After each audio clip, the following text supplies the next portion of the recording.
I'm Logan Crawford, and right now on the Global Book Network, we journey through galaxies, ancient civilizations, and the future of AI with a terrific author. Her name is Eleanor Bonenfant. Her book is called Adventures Among the Galaxies and the Evolution of AI. It is a thrilling sequel blending science fiction, environmental urgency, and spiritual power. If you love stories with cosmic stakes, crystal energy, and a race to save the Earth, this one's for you. We're delighted to have this very talented author join us here today. We thank the team at Atticus Publishing for helping us put her on TV today, and we ask viewers like you to support authors like her by subscribing to our channel and by purchasing her amazing book. The links are below the interview. Eleanor, thank you so much for joining me here today. Thank you. I'm really pleased to be here. I'm pleased to have you on the show. This is such a great, imaginative book. What inspired you to blend climate change with intergalactic adventure? Well, the book the previous book, the first book I wrote, ended at a place where we could come to another story, and the current world conditions became available to me. People sent me magazines and newspaper articles about the decline of the forest and the habitat. And of course, the jaguar is very interested to me, and I wanted to see what's happening to the world. So I started my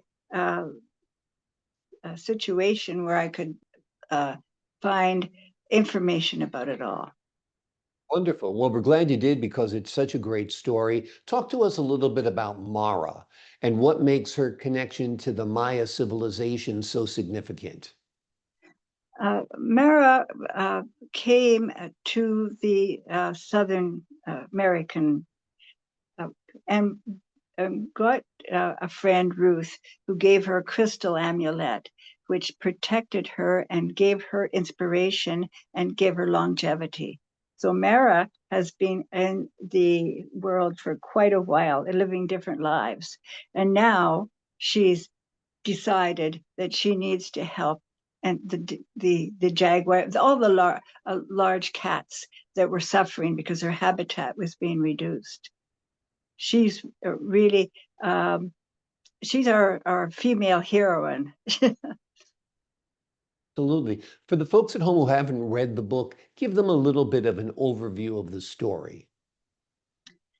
The characters are sci-fi, and their lives are intertwined with the message I'm trying to relate, that we want to save the world.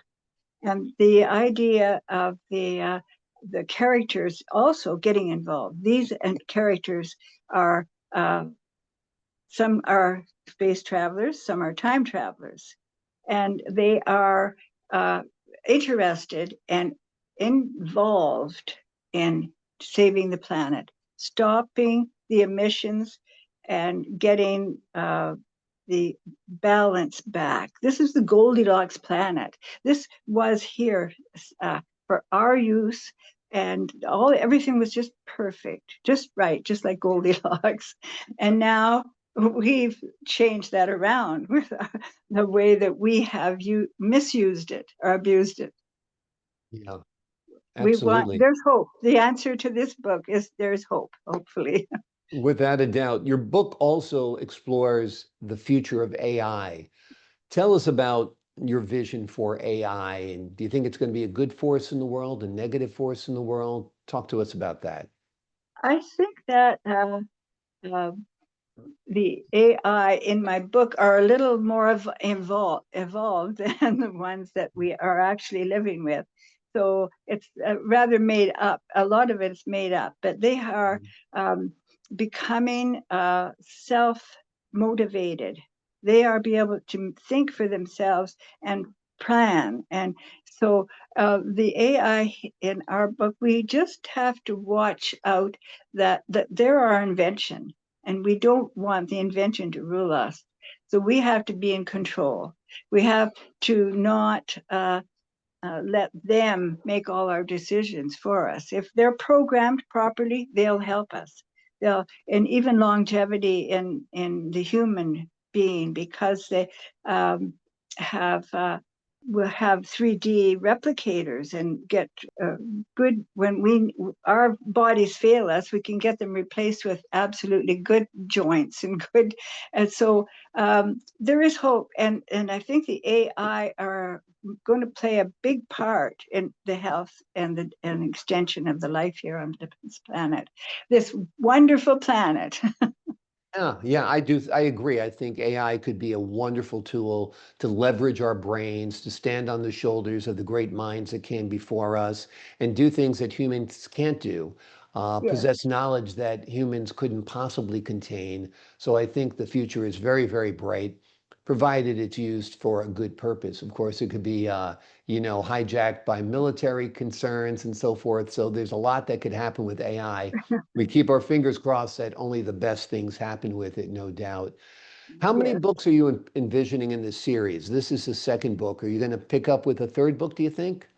Well, I have some ideas, but I wasn't really thinking about another book. But now, when I'm exploring this, I figured, well, we're sort of on the brink of uh, whether the world will survive this vicious cycle of heat and fires and less trees, more emissions.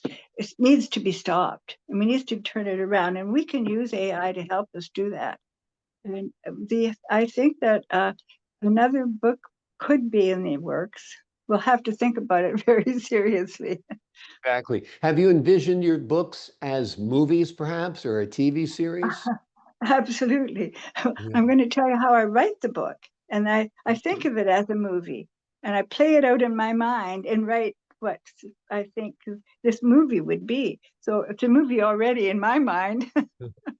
Wonderful, wonderful. I agree. I mean, it's got great characters, great backgrounds, great conflicts, great areas to explore. I think it'd be a terrific series of films. So, Hollywood, if you're listening, here are a couple of books that are ready to go and ready to Yeah. be turned into screenplays and ready to be put on the big screen. I think that'd be terrific. Did your background as a performer, an organist, and music teacher uh, shape the way you tell stories at all? I believe I have, because you use your brain a lot when you're playing the piano, when you're conducting a choir, you're picking music that is going to be inspiring at the church.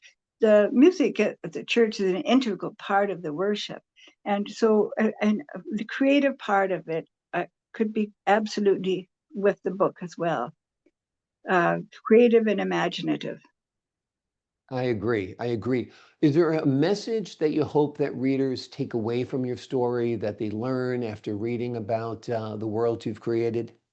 The message, I think, is my aim is modest.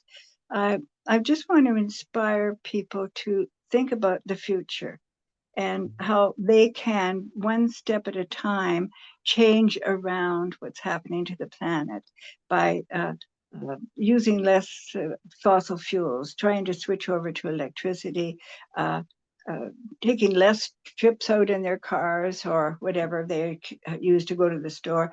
They can do it one step at a time. One person will magnify when you have everybody doing one little thing. It'll save the planet. We need to save Mm, this wonderful place where we live. It's yeah, important to the future generations. This is the thing. We want to save it for those who are coming after us. exactly. These small steps, everybody doing a little Yeah, bit, you being concerned yeah, about their carbon emissions, being yeah, concerned about their consumption of plastics, for example, can exactly. make a huge impact, don't you think? Yes, absolutely. Everybody does one little thing, it adds up to a great big thing. And Exactly. it can make a big effect. Exactly. Yeah. Exactly. Yep, it could be the butterfly effect, right? That you Yeah. start a ripple in one section of the world and it spreads Yeah. throughout. Do you think speculative fiction like yours is a good tool for addressing real world issues? I do, because We don't need documentaries. We don't need sermons. We need that information. But if it's intertwined with lives from other uh, uh, imaginative people or galaxies, whatever, it makes it a more interesting read, and it gets people's ideas, and we also get our message across. Absolutely, absolutely. It's a great message. It's a great book. It's a thrilling adventure, and it'll be very thought-provoking as well. The name of the book is Adventures Among the Galaxies, The Evolution of AI. It is a powerful sci-fi journey through time, space, and the future of Earth. Eleanor, thank you so much for joining me here today. Thank you. I appreciate it very much, and I'm humbled by it being invited. Yes. Well, I appreciate your time, your insight, and your wisdom, and your wonderful, wonderful literary talent. To the folks at home, I'm Logan Crawford for the Global Book Network. So long for now.